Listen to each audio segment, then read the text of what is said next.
Americans love using their credit cards, the most secure and hassle-free way to pay. But DC politicians want to change that with the Durbin-Marshall credit card bill. This bill lets corporate megastores pick how your credit card is processed, allowing them to use untested payment networks that jeopardize your data security and rewards. Corporate megastores will make more money, and you pay the price. Tell Congress to guard your card, because Americans lose when politicians choose. Learn more at guardyourcard.com. Save on O'Reilly Brake Parts Cleaner. Get 2 cans of O'Reilly Brake Parts Cleaner for just $8. Valid in-store only at O'Reilly Auto Parts. O'Reilly Auto Parts. Welcome, everyone, to Couch Potato Diary. Happy Friday. My name is Peter Klein. Thank you very much for tuning in. This is a Fights and Football Friday, so hopefully you enjoy. This portion is the fight portion. It's been a couple weeks since we've done this, so just to catch up on WWE, catch up on AEW, catch up on the Ultimate Fighting Championship, and we will get a preview of the G1 as it is that time of year once again. So, thank you all so much for tuning in. Yes, I know it's a little bit lax, the attire today.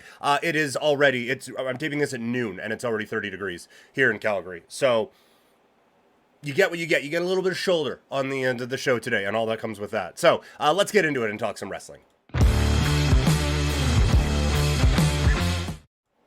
So, the WWE has been ramping things up with the Solo Sikoa storyline.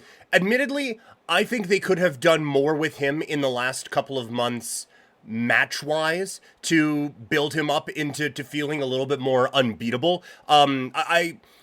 Admittedly, I know I've said admittedly twice in the first minute and a half of this podcast, but that he hasn't come off as strong as I thought he would as the leader of this group. I was saying this time last year even, I was saying this is the guy that you are looking to build out of this as a star. This is the guy that you are hoping comes out of this feeling like that dude. And they gave him the reins, pardon the pun, to start this kind of season off after WrestleMania, and it hasn't necessarily had that feel. His promo ability wasn't necessarily where I thought it would be. Something I think has clicked a little bit the last couple of weeks. I feel like he has kind of come into his own a little bit, and I feel like him as the new head of the table and really kind of gunning for it now, I do think that he has kind of found somewhat of a stride. And so I came away from this Friday on SmackDown feeling really, really strongly about this. Now, I don't think he's going to win or anything like that. And I think that's an interesting discussion for down the line, is what is the best way to end this part of Cody's story? Is it Solo at SummerSlam? I would be surprised, but I do think that it is. I think it's at least an interesting discussion, is what do you do with Cody? But I don't think now is the time with him losing to Solo Sikoa. I thought Cody cut a really good promo, coming out and feeling really serious. This was the first time that it felt like we got kind of serious Cody back getting into to SummerSlam. And so I think this is a good time now for the WWE to be building up to it. It feels like this story is kind of hitting that, I don't want to say crescendo, but it's getting toward a peak anyway, heading toward SummerSlam. And it does feel so obvious now that Roman's coming out at SummerSlam, right? Like it feels almost locked in that we'll get Roman and probably Jimmy Uso coming back out here at SummerSlam. So I think that would be, I'll be interested. Like I am interested at where this all goes, and very, very intrigued. I think they've done an awesome job with Jacob Fatu. I do wish, with it being the tag team champions, that he came out and attacked on Friday. I do wish that was the Guerrillas of Destiny. I wish they would have done that thing, but is what it is. I think Jacob Fatu, they have made him feel like an absolute superstar so far. The CM Punk Drew McIntyre situation has certainly got a lot of attention lately, and I didn't mind the whole Money in the Bank thing. And I know, like, the argument against what they did is pretty strong, with like you are looking to build up stars. What are you doing just wasting this thing? And I'm not going to say WWE has too many stars, but you are already building up Gunther. You're already building up Priest. You're already building up Solo. You're already building up Jacob Fatu. You don't need another project thrown on top of that. Also, the titles on both shows feel like they're going to be locked in for a little while. So a cash-in doesn't really seem like it could be in the cards, right? Like, you're not cashing in on... Maybe you could have done something where, like, Solo won and he cashes in, or Jacob Fatu, or whatever, you know? Like, you could have really gone that way, but that feels like it's a little bit too soon and almost kind of hot-shotting someone. And you're not, like, we're all presuming that Gunther is going to win the World Heavyweight Championship at SummerSlam. You're not cashing in on him anytime soon. So, given that the titles are kind of occupied for the next little while, I don't think it would have made sense to just have someone have the briefcase just to have it. You just had a really long one with Damian Priest. So I didn't mind kind of using it almost as a prop to build into one of your biggest storylines. We saw this with the Bloodline. When they have a storyline that is really clicking, and when they have kind of their A storyline for a show, and that is what Punk and McIntyre is, they will throw a lot of resources at it, whether it is like a main event spot in a pay-per-view dedicated not just to the match, but also all of the stuff after it. Or in this case, Money in the Bank, they have something that is this big thing, and it kind of engulfs a lot of other parts of it to build up and add a little bit more heat to it, brother, for all that. Although that's not a reference that's going to age all that well. But I don't mind it. I don't mind what they did with Punk. Interfering with McIntyre. I don't mind McIntyre winning it. Lord knows the man needed a win after the last little while. I'm interested at where Seth fits in all of this. I think a triple threat with Seth, Drew, and CM Punk feels a little bit like, really? Like, the Punk McIntyre solo feud, singles feud, sorry, not solo Sikoa. That felt more like what we were anticipating, what we were building towards. Seth being thrown in feels exactly like that. He is just being thrown in at this last possible juncture. But that storyline has been built. The other one that I've liked so far, Liv and Rhea, that has been so much fun. I know that this Liv Morgan character is a little bit more back toward the Attitude Era, but it's been a long time since they've done something like this, and I think it has allowed Liv to find this character in such a brilliant way. She has grown into this role week after week after week, and I think has been perfection in it. And we know, again, the character's motivations, where she wants to take everything from from Rhea Ripley. And I'm interested to see how this all kind of fractures off starting at SummerSlam, where I feel like they've done a pretty good job of forgetting that we had a few breadcrumbs with Finn Balor along the way, that Liv and Finn and probably JD are going to go that way, and maybe even Carlito going to go that way. Sorry, do Priest, Rhea, and Dom go that way? What happens with Dom in all of that? I'm curious to see how it all goes. So, but it's got to the point, because of how well Liv has played this character, I'm not so sure Rhea should win at SummerSlam.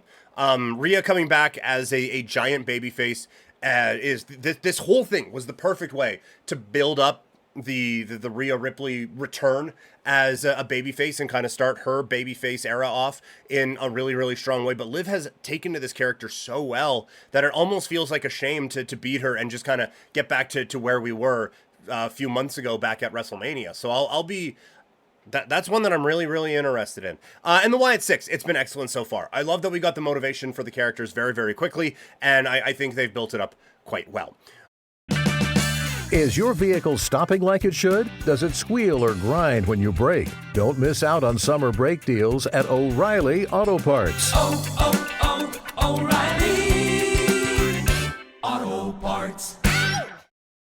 Let's shift gears now and talk some AEW. MJF and Ospreay put on an unbelievable show on Wednesday. And I get some of the flippy-dippy wahoo stuff is not for everyone. I've covered that in the past. This is definitely a match where if you're hating on it, you're trying too hard to hate on something. Because I think that this was just amazing. Now, I will say, I didn't love the MJF heel turn. I feel like that makes the back part of last year basically mean nothing.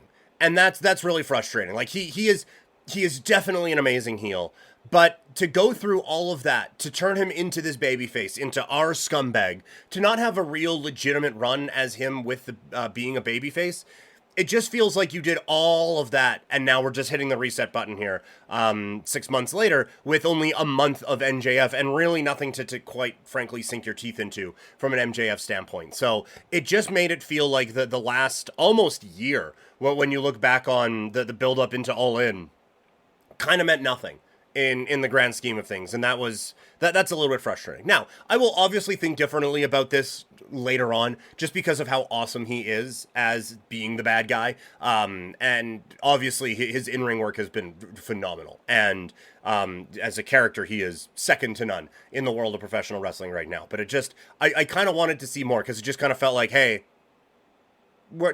all that stuff you just watched, that doesn't really matter anymore.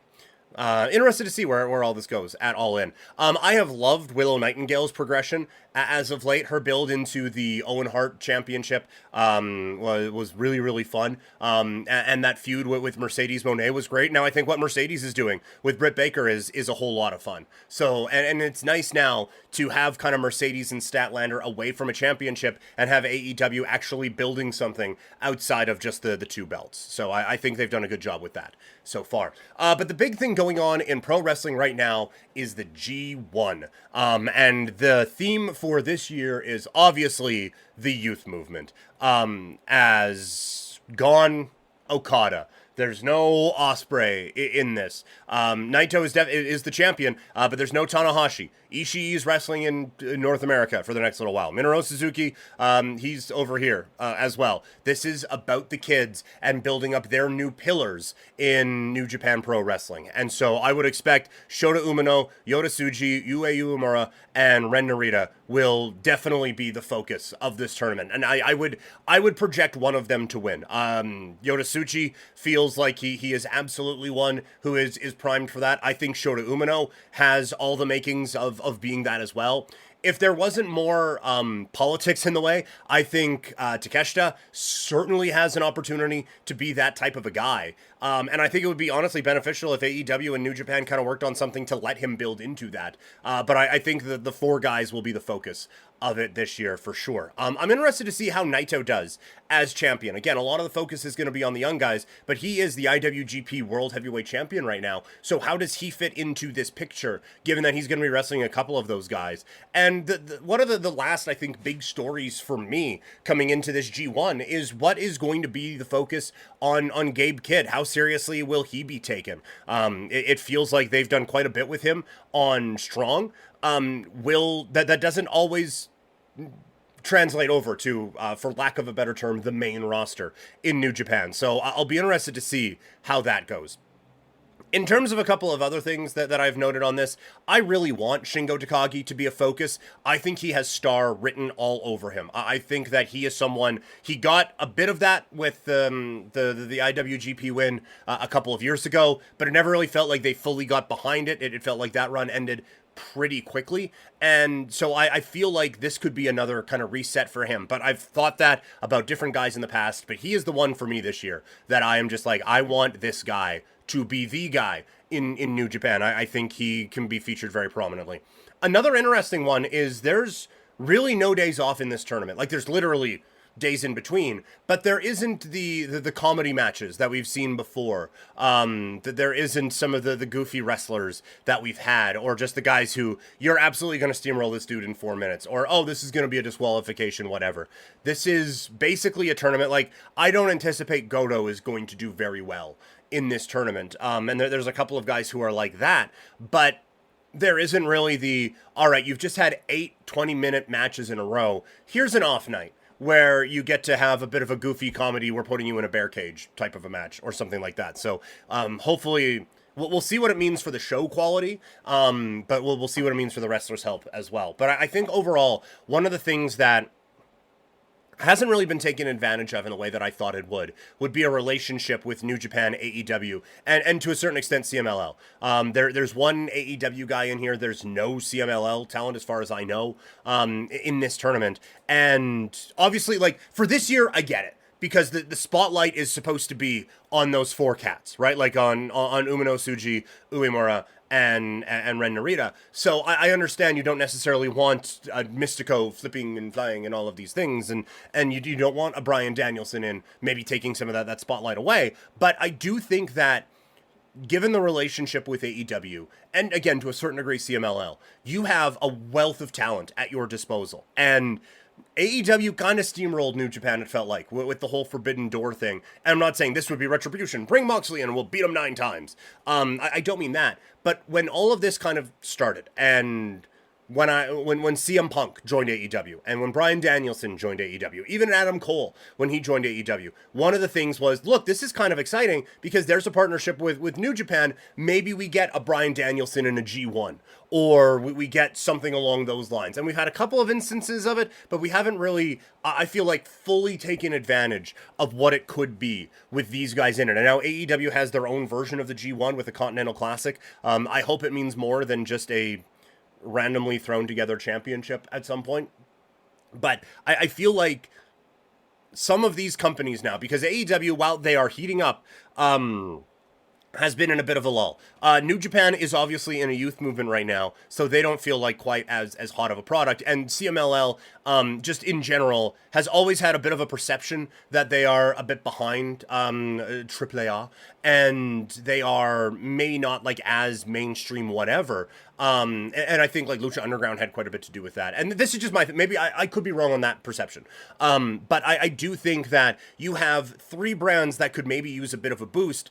And I feel like they don't quite work together in the ways that they need to. If they did, I think you could get something really, really special going on here. All right, that is the story from the world of professional wrestling. Let's move into the fight game and talk some UFC.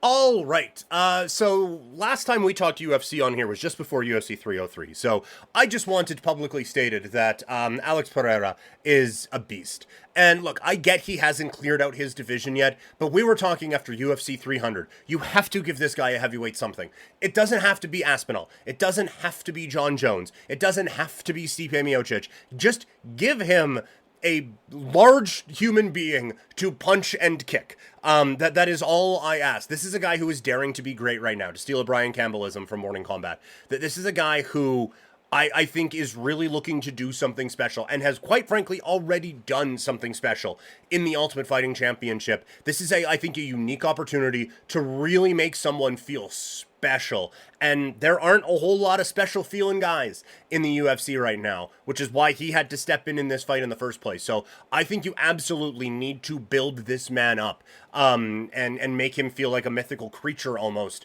make him feel like the guy Yuri Prochazka felt like he was fighting a couple of Saturdays ago at UFC 303 at International Fight Week.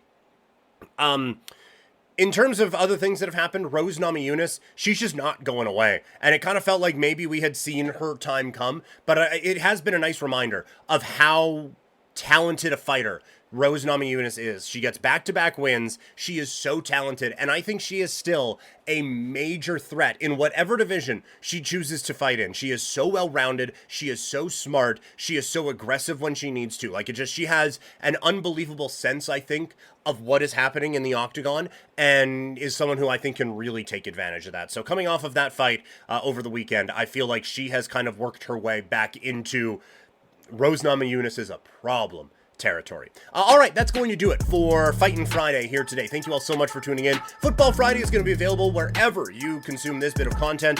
Thank you all so much for tuning in. Remember to subscribe wherever you're consuming this. Like it if you're watching. Review it if you're listening. Follow me on social media at Primetime Klein or twitch.tv/PrimetimePK. And I'll, talk to y'all in a little bit. I'm out. Have a great day, everybody.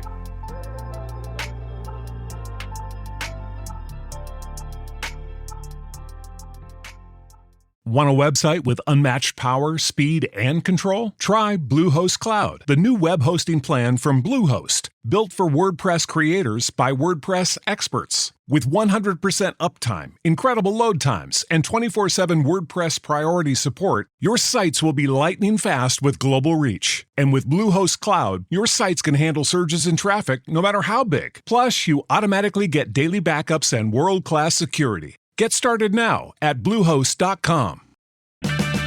Is your vehicle stopping like it should? Does it squeal or grind when you brake? Don't miss out on summer brake deals at O'Reilly Auto Parts. Oh, oh, oh, O'Reilly Auto Parts.